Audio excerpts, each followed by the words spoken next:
ஊடக நண்பர்களுக்கு எங்கள் வணக்கங்கள். நெல்லையிலே பெண் பொறியாளர் கவின் மிக கொடூரமாக படுகொலை செய்யப்பட்டிருக்கிறார். ஆணவ படுகொலை நிகழ்ந்திருக்கிறது. 4 நாட்களாக போகக்கூடிய சூழலில் இந்த கொலைக்கு சூத்திரதாரியாக இருந்த கவினை படுகொலை செய்த சுர்ஜித்தினுடைய பெற்றோர்கள் இதுவரை கைது செய்யப்படவில்லை. அந்த பெற்றோர்களுடைய ஆதரவில் இந்த படுகொலை நடந்திருக்கிறது. அவங்களுடைய ஆதரவு இல்லாமல் இந்த படுகொலை நடப்பதற்கு வாய்ப்பு இல்லை. இருப்பதிலே மிக மோசமான விஷயம் என்னன்னா, அந்த 2 பேருமே பெற்றோர்கள் இருவருமே காவல்துறையை சார்ந்தவர். கொலை நடந்து கிட்டத்தட்ட 3 நாட்களாக அந்த கொலையாளிகள், இந்த காவல்துறையை சார்ந்த பெற்றோர்களாக இருக்கக்கூடிய அந்த கொலையாளிகளினுடைய புகைப்படம் கூட வரல. நம்ம என்ன கேட்கிறோம்னா, காவல்துறைக்கு, தமிழ்நாடு காவல்துறைக்கு இந்த கொலையாளிகள் குற்றவாளிகளுடைய புகைப்படத்தை வெளியிடுறதுல என்ன பிரச்சனை? ஏன் குற்றவாளிகளை தமிழ்நாடு காவல்துறை உயர் அதிகாரிகள் பாதுகாக்கிறார்கள்? ஒரு கேவலமான ஒரு சாதிய வெறியோடு ஒரு படுகொலை நடந்திருக்கிறது. நன்கு கற்ற சிறந்த பணியில் இருக்கக்கூடிய முதல் மதிப்பெண் பெற்ற ஒரு இளைஞன் படுகொலை செய்யப்பட்டிருக்கிறார். இதற்காக வெட்கி தலைகுனிய வேண்டும் என்கின்ற நிலையில் இருக்கும்போது அந்த கொலையாளியினுடைய புகைப்படத்தை கூட வெளியிடாமல் நீங்கள் எதை பாதுகாக்கிறீர்கள்? காவல்துறையினுடைய மாண்பையா? இவங்க புகைப்படத்தை வெளியிடாம இருந்தா காவல்துறையினுடைய மதிப்பை நீங்கள் பாதுகாத்து விட முடியும் என்று நம்புகிறீர்களா? தொடர்ச்சியாக பாருங்கள், காவல்துறை சார்ந்தவர்கள் மீதான குற்றச்சாட்டு வந்து கொண்டே இருக்கிறது. காரணம் என்ன? காவல்துறையில் இருக்கக்கூடியவர்கள் இதுபோல குற்றங்களை செய்யக்கூடியவர்கள் மீது நடவடிக்கை எடுக்காமல் இருக்கிற காரணத்தினால்தான் இந்த படுகொலையை செய்யக்கூடிய துணிச்சல் வருகிறது. அவங்க அம்மா அப்பாவுக்கு தெரியாம தான் இந்த படுகொலை நடந்திருக்கிறதா? அவங்க அம்மா அப்பாவுக்கு தெரியாம அங்க ஆயுதம் அந்த வீட்டுக்கு வந்திருக்குமா? அந்த பையன் ஆயுதத்தோட இருக்கக்கூடிய புகைப்படங்கள் வெளியில் வருகிறது. அந்த 2 பெற்றோர்கள் இருவருமே காவல்துறையில எஸ்ஐயா இருக்கிறாங்க. இப்ப அவர்களுக்கு கட்டுக்கு கீழே நடந்திருக்குதுன்னா இந்த கொலையில அவர்களுக்கு துணை இல்லாமல் இருக்குமா? எவ்வளவு ஜாதி புறையோடி போயிருக்கிறது. இதுவரை திமுக அரசு இது குறித்து எதுவும் பேசல, கண்டனம் தெரிவிக்கவில்லை. இந்த காவல்துறை அதிகாரிகளை கைது செய்வதற்கான எந்த உத்தரவையும் நெருக்கடியும் கொடுக்காமல் ஒரு ஆட்சியாளர் இருக்கிறாங்க. இது வந்து அதிகார வர்க்கத்துக்கு பெரிய துணிச்சலை கொடுக்குது. அதிகார வர்க்கத்தை யாரும் கேள்வி கேட்க முடியாது. ஐபிஎஸ் அதிகாரிகளை, ஐஏஎஸ் அதிகாரிகளை, இதர துறையில் இருக்கக்கூடிய அதிகாரிகளை, காவல்துறையில் இருக்கக்கூடிய அதிகாரிகளை, கடைமட்ட அதிகாரிகளை கூட கேள்வி கேட்க முடியாத நிலையில் ஆட்சியாளர் இருக்கிறார்களா? இப்ப 2 எஸ்ஐ இந்த மாடல்ல இந்த படுகொலையில இன்வால்வ் ஆயிருக்கிறத கேள்வி கேட்க முடியல. அவர்கள் புகைப்படம் வெளியே வரல. அவர்கள் கொலை குற்றம் சாட்டப்பட்ட அந்த குற்றவாளிகளை இதுவரைக்கும் கைது பண்ணல. நான் என்ன கேட்கிறேன்னா, காவல்துறை சார்ந்தவர்கள் எங்க இருக்கிறாங்கன்றது தெரியாத காவல்துறைக்கு? அவங்க என்ன ஹிஸ்டரி ஷீட் தொடர்ச்சியாக குற்றங்களை செய்யக்கூடிய ஒரு மாஃபியாவா மறைஞ்சு போறதுக்கு? காவல்துறை சேர்ந்தவருடைய அனைத்து குடும்ப பின்னணியும் அந்த துறையிடம் காவல்துறை இருக்கும் இல்லையா? அப்படி இருக்கும் பொழுது அவர்களை கண்டுபிடிப்பதில் என்ன சிரமம்? அப்ப திட்டமிட்டு காவல்துறை இந்த சாதிய கொலையாளிகளை, தனது துறையை சார்ந்தவர்களை பாதுகாத்துக் கொண்டிருக்கிறார் என்றால், இந்த காவல்துறையில் உயர் மட்டத்தில் இருக்கக்கூடியவர்கள் ஜாதிய உணர்வோடு இருக்கிறார் என்று நாங்கள் பகிரங்கமாக குற்றம் சாட்டுகிறோம். அந்த காவல்துறை அதிகாரிகள் ஜாதிய உணர்வோடு இருக்கிறார்கள் என்ற ஒரே காரணத்திற்காகத்தான் இந்த குற்றவாளிகள் பாதுகாக்கப்படுறாங்க. இல்ல நாங்க ஜாதிய உணர்வோட தான் இல்ல அப்படின்னா எதுக்கு கொலையாளியை பாதுகாக்கிறீங்க? அப்ப கொலையாளியை பாதுகாக்கின்ற ஒரு பணியையும் செய்கிறீர்கள், ஜாதியை பாதுகாக்கக்கூடிய பணியையும் செய்கிறீர்கள் என்றால் நீங்கள் காவல்துறையாக இயக்குவதற்கு என்ன தகுதி இருக்கிறது என்று நாங்கள் கேட்கிறோம். இப்ப பட்டியல் துறை இளைஞர், பட்டியல் சமூகத்தை சார்ந்த இளைஞர்களை தொடர்ச்சியாக கொலை செஞ்சு இந்த சமூகம் எதை சாதிக்க போகுது? கூட்டுகிற நபர்களை காவல்துறை கண்டுபிடிக்க முடியாது. சமூக வலைதளத்தில் எழுதக்கூடிய அந்த சமூக வலைதள பக்கங்களிலே ஜாதி வெறியோடு எழுதக்கூடியவர்கள், ஆயுதங்களை கையில் வைத்திருப்பது போல எழுதக்கூடியவர்கள், புகைப்படங்கள் வெளியிடக்கூடியவர்கள், காணொலி வெளியிடக்கூடியவர்களை எல்லாம் கைது செய்ய முடியாத நிலையெல்லாம் தமிழ்நாடு காவல்துறை இருக்கிறதா? தமிழ்நாடு காவல்துறைக்கு தெரியாமல் தான் இது நடக்கிறதா? இங்கே நாங்கள் மறியல் போராட்டம் நடத்துறோம் உடனே இவ்வளவு பாதுகாப்பு போட்டு, இவ்வளவு பென்சிங்க போட்டு, அங்க பேருந்து நிறுத்தி, இத்தனை காவல்துறை அதிகாரிகளை இறக்கி நீங்க இவ்வளவு தூரம் நாங்க போராடக்கூடாதுன்னு எடுக்கிறீங்க. போராடுவது ஜனநாயகம். நாங்க எதுக்கு போராடுறோம்? நீங்க செயல்படவில்லைங்கிறதுக்காக நாங்க போராடுறோம். அப்ப நீங்க செயல்பட மறுக்கின்ற காரணத்தினால் நாங்க போராட வேண்டிய தேவை வருது. அப்ப எங்க போராட்டத்தை முடக்கணும்னா அதோட அர்த்தம் என்ன? உங்களது தவறுகள் வெளியே வரக்கூடாது, விமர்சனம் ஆகக்கூடாது, அதை எதிர்த்து மக்கள் போராட்டம் நடத்தக்கூடாதுங்கிறதான. நான் என்ன கேட்கிறேன், காவல்துறை அதிகாரிகிட்ட நீதிமன்ற உத்தரவு இருக்குன்னு சொல்லிட்டு குடிசையில் அகற்றும் பொழுது வலுக்கட்டாம இடிக்கிறீங்க, அந்த குடும்பங்களை தூக்கி வீசுறீங்க, பொருட்களை தூக்கி வீசி எறிறீங்க. அதையெல்லாம் செய்யக்கூடிய உங்களால, ஏன்னா நீதிமன்ற உத்தரவு நாங்கள் அதை கடைபிடிக்கிறோம் அப்படின்னு சொல்லக்கூடிய நீங்கள் ஒரு கொலை குற்றம் செய்த குற்றவாளி எங்கள் துறை சார்ந்து இப்படிப்பட்ட ஒரு கருப்பாடு உள்ள இருக்குது, இந்த கருப்பாடை புடிச்சு கொடுப்பதான் எங்களோட வேலைன்னு சொல்லி அந்த உணர்வுல எல்லாம் நீங்க பண்ணிருக்கணும். அந்த அற உணர்வு எங்க போச்சு? அந்த ஜாதிய மறுப்பு உணர்வு உங்களுக்கு எங்க போச்சு? அதான் நான் கேட்க விரும்புறேன். உங்களுக்குள்ள அந்த ஜாதிய உணர்வு இருக்குன்னு அர்த்தம். இது எவ்வளவு பெரிய அதிர்ச்சிக்குரிய விஷயமா இருக்குது.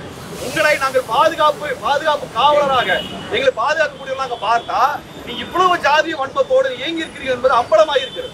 எங்களுக்கு இது அச்சத்தை கொடுக்கிறது. இப்படிப்பட்டவங்க சட்டத்தை பாதுகாக்க போறாங்கன்னா, அரசியல் சாசனத்தை பாதுகாக்க போறாங்கன்னா நாட்டு நிலைமை என்ன? அதான் நான் கேட்க விரும்புறோம்.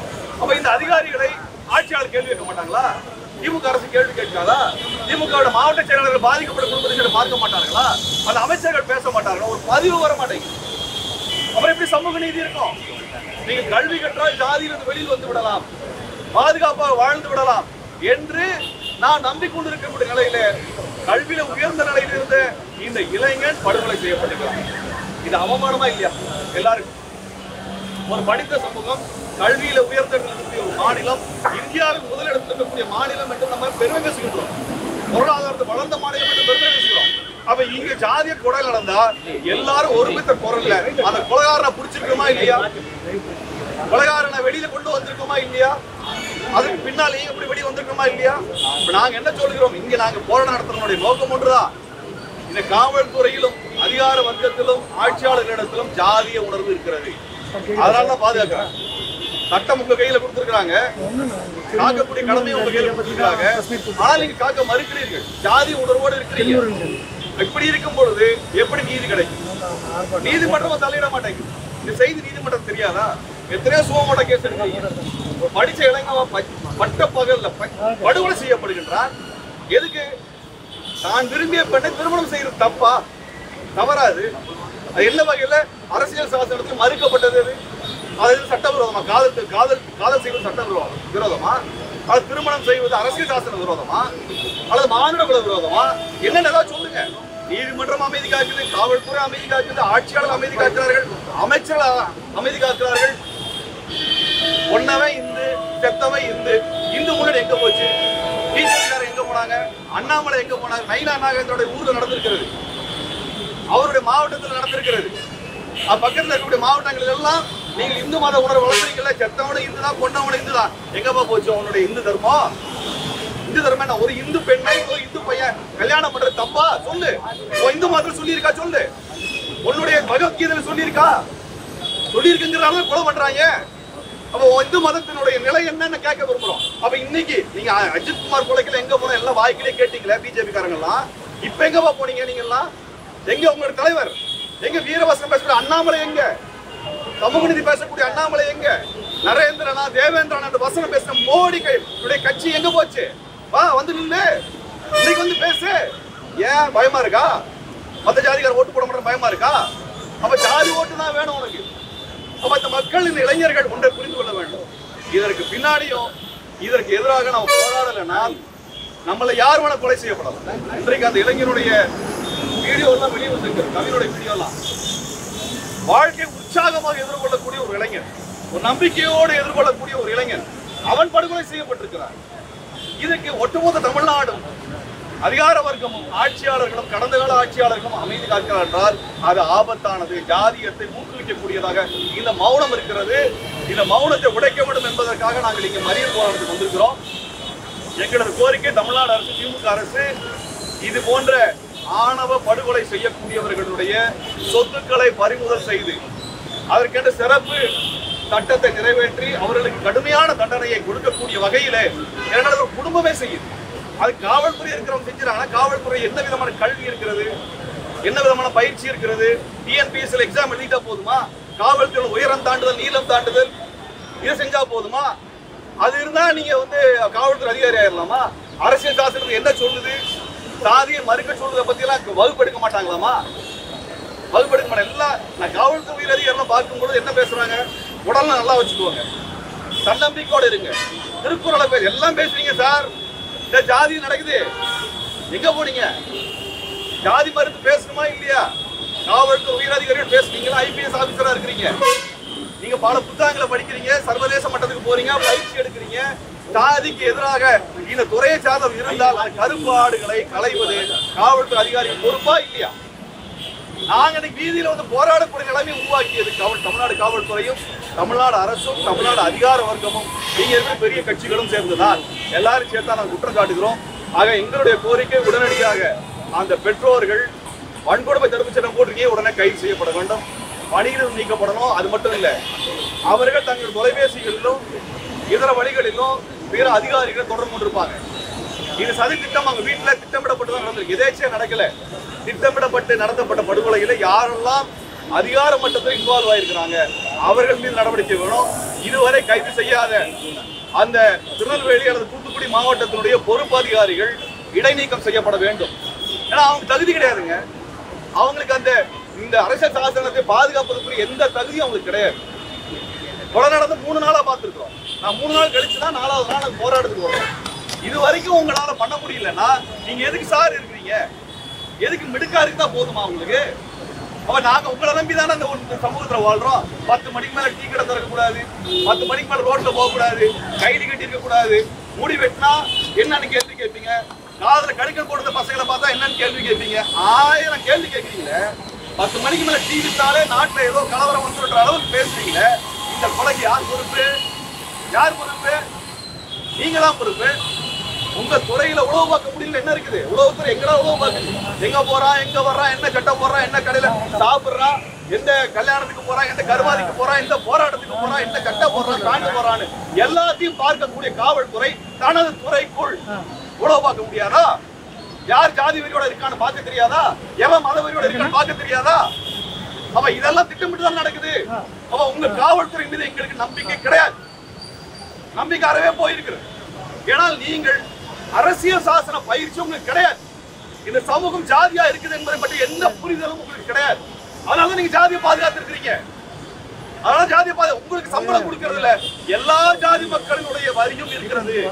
ஆனா மறுத்து சொல்லுங்க, ஏன் ஜாதிக்காரர் கொடுக்க வரிகளுக்கு மட்டும் தான் சம்பளம் கொடுத்து சொல்லுங்க பாப்போம். அது முடியுமா? இந்த ஜாதி வரி எவெல்லாம் பேசுறது யாருக்கும் தெரியாதா? சமூக வலைதளத்துல வீடியோ போடுறானே தெரியாதா? அருவாள் வச்சிருக்க அந்த பையன், சுஜி திட்ட பையன், கொலை பண்ண பையன், அத்தனை புகைப்படம் வருது, பார்க்க தெரியாதா? பார்க்க தெரியாதுன்னா அவர் போருக்கு போறாரு. அவரு மன்னர் பரம்பரை போருக்கு போய் நாடை காப்பாத்துக்கு போறதுக்கு கத்தி தூக்கி வச்சிருக்காரு. அது காவல்துறையோட சார்ந்த பெற்றோர்களுடைய பையன் இந்த கத்தியை வச்சிட்டு இருக்கிறான். ஏன் காவல்துறை அதை அனுமதிச்சது? அப்ப இதெல்லாம் தெரிஞ்சுதாங்க நடக்குது, தெரியாமலாம் நடக்கலைங்க. ஏதோ ஜனநாயகம் இருக்குது, சமூக நீதி இருக்குது அப்படின்னு சொல்லி நம்மளை ஏமாத்தி கொண்டு நடக்குது. இதுக்கு எதிராக எல்லா மக்களும் போராட வர வேண்டும், எல்லா மக்களும் போராட வரணும், எல்லா கட்சிகளும் போராட்டம் இருக்கணும். அஜித் குமாருக்கு எல்லாம் போனீங்க, எல்லா தலைவர்களும் போனீங்க, இதுக்கு ஏங்க சார், இதுக்கு ஏன் போக மாட்டேங்கிறீங்க, இதுக்கு ஏன் பேச மாட்டேங்கிறீங்க? அதிகாரத்துக்கு ஆசை இருக்கிறது, பதவிக்கு ஆசை இருக்குது, எல்லாத்துக்கும் ஆசை இருக்கிறது. ஆனால் சமூக நீதி சம்பந்தமா களத்தில் இறங்குவதற்கு தயாராக இல்லை என்றால் அவர்களை நாங்கள் என்னவென்று சொல்வது? ஆகவே இந்த படுகொலைக்கு உடனடியாக நீதி கிடைக்கணும்னா இந்த பெற்றோர் கைது செய்யப்பட வேண்டும். இந்த ஆணவ படுகொலை தடுப்பதற்கு சிறப்பு சட்டம் வேண்டும். அது கேட்பாங்க, இந்த ஆணவ படுகொலை சிறப்பு சட்டம் வந்து எல்லாம் சரியாயிருமா? இதுவரைக்கும் சரி பண்ணலையே. நான் சட்டத்தை நம்பி தானே போக வேண்டியிருக்கு. காவல்துறை நம்பி இருக்க முடியாது, அதிகாரிகளை நம்பி இருக்க முடியாது, ஆட்சியாளர் நம்பி இருக்க முடியாது என்றால் நாங்கள் சட்டத்தை நம்பிதான் நீக்கிறோம். ஆக சட்டம் நிறைவேற வேண்டும். அந்த அடிப்படையில் இது போன்ற கொலையாளிகளை இனிவர காலத்தில் தடுக்கக்கூடிய வகையில் அனைவரும் போராடி நீதி நிலைநாட்டுவதற்கான போராட்டத்தை நடத்த வேண்டிய சூழல் இருக்கின்ற காரணத்தினால் அந்த சட்டத்தை கேட்கிறோம். சட்டத்தை கொண்டு வரல என்ன தப்பு இருக்குதுங்கிற கேள்வி முன்வைக்கிறோம். சட்டம் கொண்டு வர வேண்டாம் என்றால் அதற்கான காரணத்தை திமுக அரசு பகிரங்கமாக வெளியிட வேண்டும் என்பதை சமயத்தில் நாங்கள் முன்வைக்கின்றோம். இது வந்து தொடக்க கட்ட போராட்டம், தொடர்ச்சியா போராட்டம் நடத்துவோம். இன்னும் அந்த பெற்றோரை காப்பாற்றணும்னு நினைச்சீங்கன்னா இன்னும் தீவிரமான போராட்டம் நாங்கள் அறிவிச்சு பண்ணியிருக்கிறோம். இன்னும் அறிவிக்காம நாங்கள் செய்வோம். அறிவிச்சு பண்ணதான் எல்லாத்தையும் மதிக்கிறீங்க, அறிவிக்காம நாங்க செய்யறோம். அறிவிக்காம தான் கொலையெல்லாம் நடக்குது, நீங்களே பாதுகாக்கிறீங்க. இன்னும் அந்த பெற்றோர்கள் நீங்க கைது பண்ணாம இருந்தீங்கன்னா, காப்பாத்துறீங்கன்னா, சாட்சி முறையாக செய்யப்படாமல் இருந்தது என்றால் தொடர்ச்சியான போராட்டம். எங்களுக்கு எங்களுடைய இளைஞர்கள், இளம் தலைமுறை கொலை செய்யப்படக்கூடாது. ஜாதி ரீதியாக அவர் குண்டாடப்படக்கூடாது. அதுக்கு எங்க உயிரே போனாலும் பரவாயில்ல, நாங்க இறங்கி போராடுவோம். எங்களுக்கு சிறையில் தள்ளினாலும் பரவாயில்லை. எங்களை சிறையில தள்ளினீங்கன்னா நீங்க சட்ட விரோதிகள் என்பது நிரூபணமாயிரும். ஆகவே எல்லாத்தையும் தயாராக தான் நிற்கிறோம். நாங்கள் இந்த வாக்குக்காகவோ தேர்தலுக்காக வரக்கூடியவர்கள் அல்ல, மக்களுக்காக வர்றோம். எங்களுக்கு மக்கள் தான் முக்கியம், இளைஞர்கள் தான் முக்கியம். இந்த மக்கள் இந்த சமூக அநீதியிலிருந்து விடுதலை ஆவதற்கு நாங்கள் போராடுறது தொடர்ச்சியாக முன்னெடுப்பதை சொல்லிட்டு எந்த கைது செய்யப்பட்டிருக்காங்க? பெற்றோரும் கைது பண்ணிருக்காங்களா? பெற்றோர் ஏன் செய்யப்படலைங்கிறத சிபிசிஐடி மாத்துட்டுங்க, எதுக்கு வேணா மாத்துட்டோம். ஆனா பெற்றோர்களை கைது செய்ய முடியலையா? அவர் கண்டுபிடிக்க முடியலையா? ஸ்காட்லாந்து யாருன்னு சொல்றீங்களா? ஏன் கண்டுபிடிக்க முடியல? அப்ப அதனாலதான் எங்களோட கேள்வி, ஏன் பெற்றோர் கைது பண்ண எவ்வளவு பிரச்சனை வரும்? சாதாரண பிக் பாக்கெட் அடிக்கிறவங்க வந்து 50 ரூபா அடிக்கிறவங்க போட்டோ எடுத்து வெளியே போறீங்க, வழிப்பறி கேஸ் போறீங்க. இந்த அதிகாரிகள் போட்டோவெல்லாம் பாதுகாக்கிறவங்க காவல் அப்படி என்ன செய்ய போறோம் எனக்கு புரியல. ஆகவே இதுக்கு எதிரான போராட்டம் நிச்சயமா நடக்கும். தோழர்கள் போராட்டம் இன்றைக்கு அறிவித்திருக்கிறோம். தொடர்ச்சியான போராட்டம் முன்னெடுக்கப்படும் என்பதை